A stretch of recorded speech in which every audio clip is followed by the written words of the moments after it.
Hello plant community, my name is Pam and thanks for tuning into this channel. If you guys are new here, welcome. Today's topic, you guys, is talking about plants that may not be pretty in your collection, that's not doing well under your care.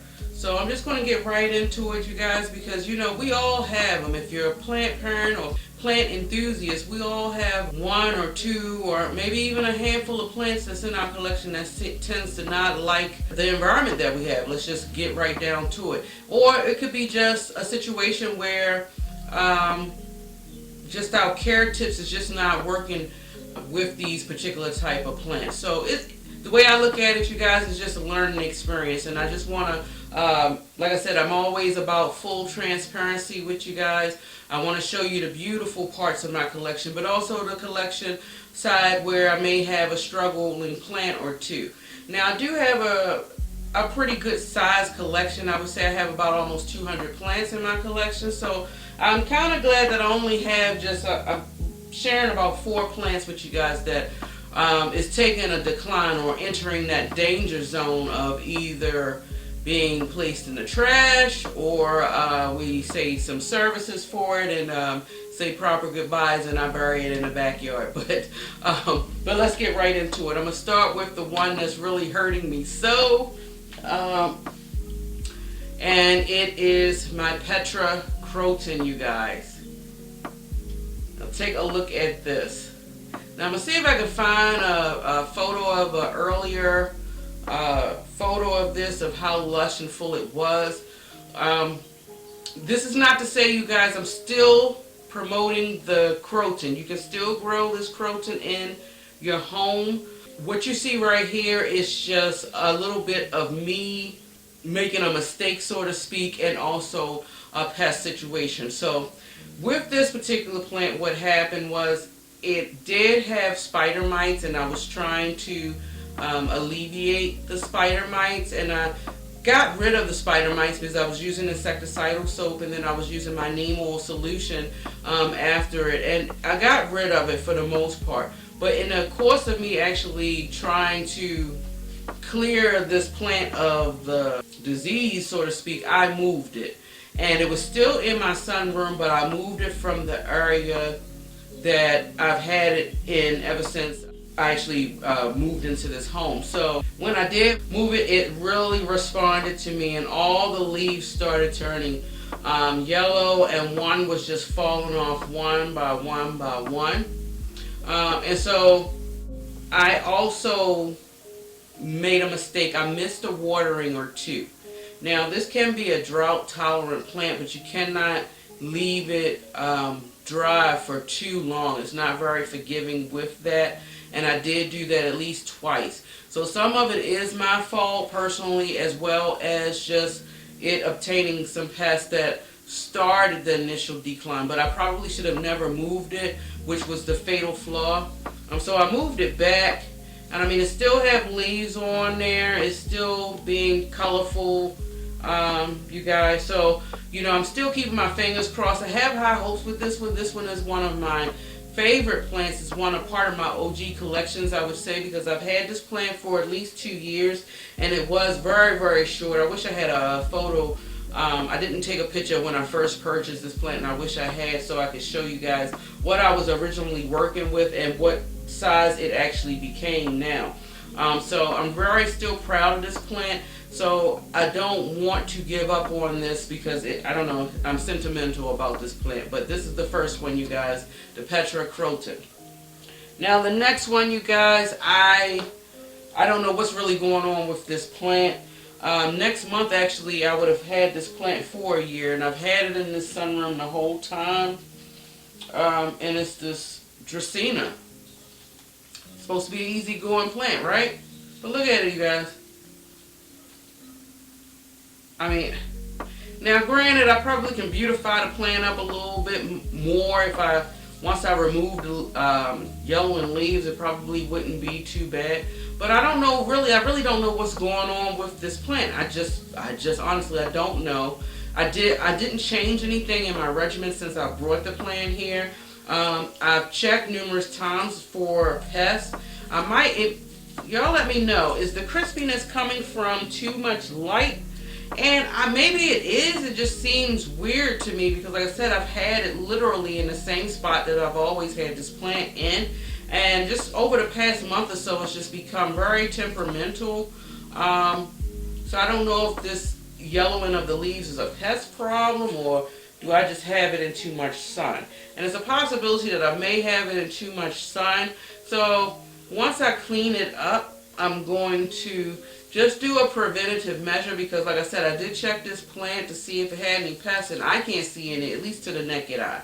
But when in doubt, it's always best to go ahead and just try to remedy the situation. So I'm still going to give it a good rinse with my insecticidal soap and still do my neem oil solution just in case that is the case. And I'll remove these leaves. I'll pull it back from the light to see if it'll perk back up. I'm not sure. It's, you know, Dracaenas is very drought tolerant, and one thing I know I have not been doing, I have not been overwatering this plant. I've been underwatering this plant. So you guys let me know if you have this like lemon lime Dracaena variety in your home. Does it prefer to be under water, or is that the reason also why the leaves are kind of curling? Sometimes they say leaves curl when you need to give it a good drink, and sometimes leaves curl because it could be sensitive from the outside environment. It could be a little bit too cold for the plant. I'm not sure, but you know, of course, we're in the summer season right now, so I don't think it's too cold. I don't think that's the issue here. I really just don't know, but you know, let's say a prayer together for this plant, you guys, and maybe it'll come back and make a full recovery. Now, my next plant that I'm about to show you guys, I showed you guys this, if y'all been watching my channel since I've started, I've bragged about this particular plant and shared with you guys the beautiful color, and I think I even covered it in, I think, one of my my video where I talk about my thirsty plants. This plant is still thirsty, you guys, and let me just get right into it. I'm going to show you a photo somewhere so you can actually see how full and how lush it once was, and to the hot mess that you're about to see right now. So brace yourself, guys. Here it goes. This is the Arzime Lime. I mean, guys, I mean, really, this poor plant has taken a beating. Now, let me, in my defense with this sad looking thing, it's a very thirsty plant. And for some reason, I thought I finally had got it to where I was able to have a good, healthy schedule for watering with this plant. But it's not very forgiving. You miss the watering with this plant, you guys, the leaves will instantly crisp up and drop off. And that is what was slowly happening with this plant. So I'm going to share something with you guys in an effort to try to save the plant. So the plant was growing real tall, reaching the top of my windowsill where I have it growing at.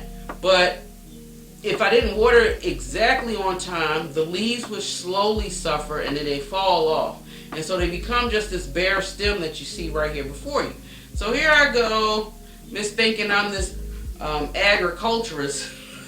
Mistake on my part. I say, let me try to save some of it, and I try to propagate. My propagations for this plant, clearly it was not successful. None of my cuttings took. If anything, the stem itself turned into mush, and it was just a mess.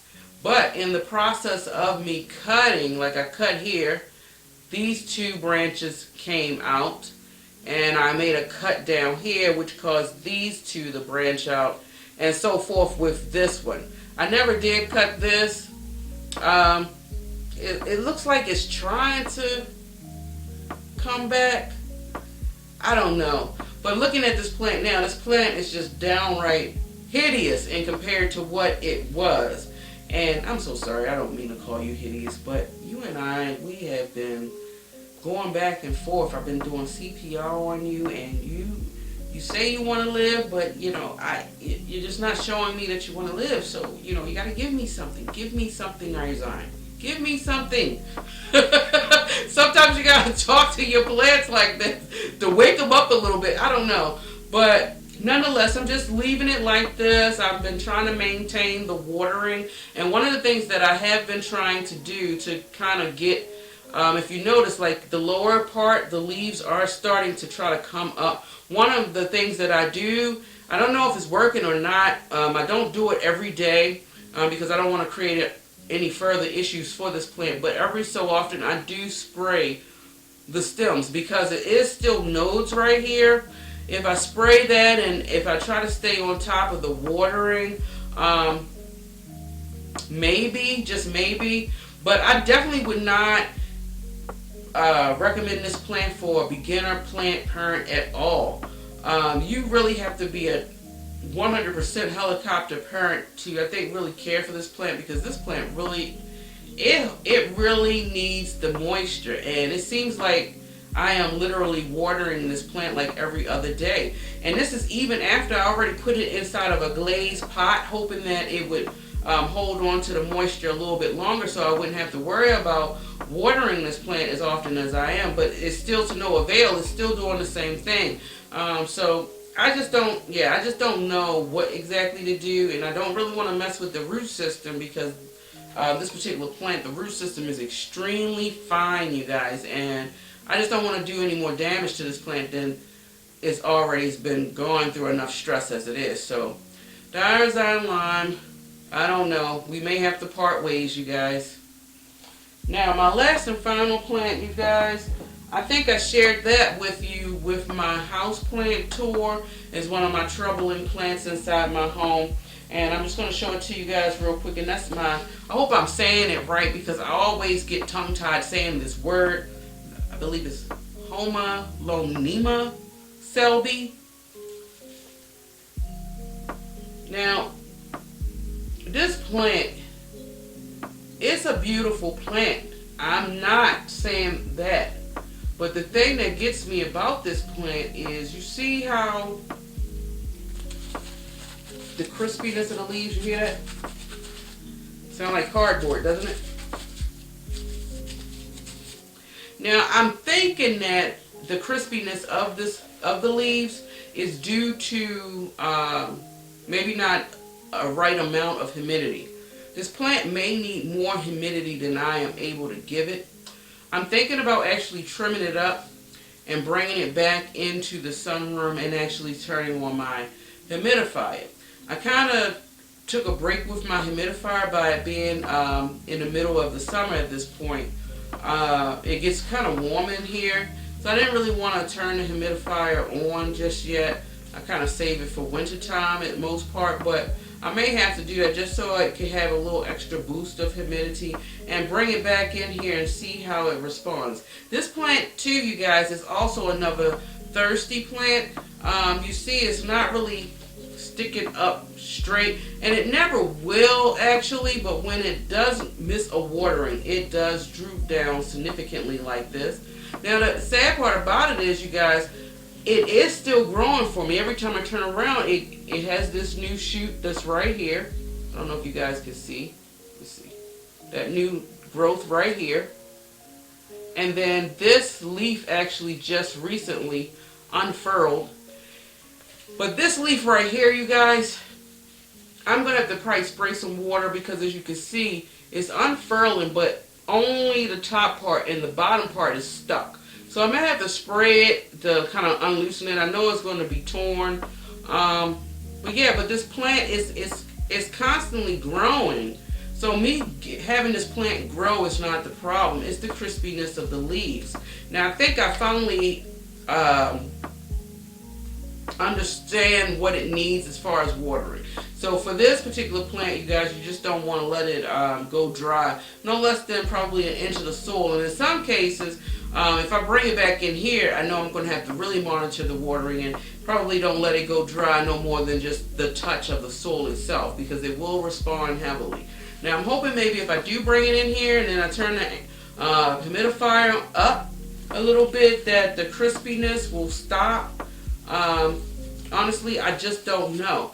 And you know what, an interesting thing about this plant too, you guys, is I don't know if any one of y'all have this Selby in your home, But if you do, you do know that their leaves do feel very thick and leathery, which is contrary to the fact that they are so thirsty. You would think that by the leaves being a little bit thicker that they would not need as much water, but this particular plant is surprising enough. You do need to water this baby. So, I don't know. I'm going to fix it up and bring it in here and see what it does. If it really starts stressing me out, I may have to try to see if I can hand this off to somebody that possibly could take better care of it than I can. But yeah, this Selby, I don't know, I've had enough almost. But yeah, that pretty much wraps it up, you guys. Let me know if you have any of these plants in your collection. Any care tips that you have, if they're thriving in your environment, what kind of care tips you can share with us to get this, to jumpstart any of these plants to get them back to growing. I shared with you guys my pitfalls of these plants, and the beautiful part about having plants that do decline in your collection is kind of like a catch-22, I would say. Bad part is you're slowly losing your plants, but hopefully out of the midst of you losing that plant, you learned something about it to make you a stronger parent than what you was previously. So, you know, if I lose all these plants, will I try my hand back in them again? I may with some, and then some I just may stay completely away from it. It all depends on my lifestyle and the time and commitment that I have to give to these plant babies. So yeah, you guys, that pretty much wraps up this video. You know, let me know if you like these kind of things. I don't mind sharing the good, bad, ugly, and sometimes disgusting downfalls of being a plant parent. But keep in mind, you guys, if you love foliage as much as I do and you love listening to planty things, then definitely subscribe to this channel. You will not regret it. Please give me a thumbs up or a thumbs down. Any support you guys can give me, I appreciate it. Enjoy your day wherever you are in the world. And until next time, guys, much love. Say a prayer for me, guys.